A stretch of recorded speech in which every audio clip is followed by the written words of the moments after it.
Hi everyone, আজকে আপনাদের সামনে আবার একটি উদ্ভিদ সম্পর্কিত আলোচনা নিয়ে আসলাম। সেটি হচ্ছে ডিল শাক বা শোলক শাক, যা স্থায়ীভাবে ডিল পাতা বা ফেনেল পাতা নামেও পরিচিত।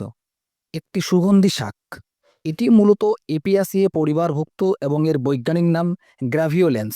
ডিল শাক অনেক ধরনের রান্নায় ব্যবহৃত হয় এবং এর পাতা, বীজ এমনকি কাণ্ডও খাওয়া যায়।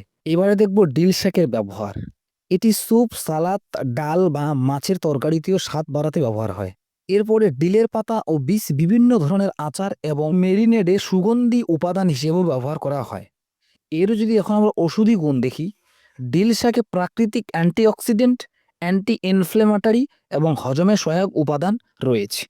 আর পুষ্টিগুণ, ডিল শাকে ভিটামিন এ, সি, আয়রন এবং ক্যালসিয়াম রয়েছে, যা শরীরের রোগ প্রতিরোধ বাড়াতে ও হাড় মজবুত রাখতে সাহায্য করে। তো যাই হোক, ভিডিওটি এই পর্যন্ত। আশা করি ভিডিওটি যদি আপনাদের ভালো লেগে থাকে তাহলে অবশ্যই লাইক, কমেন্ট এবং শেয়ার দিয়ে পাশে থাকবেন। ধন্যবাদ।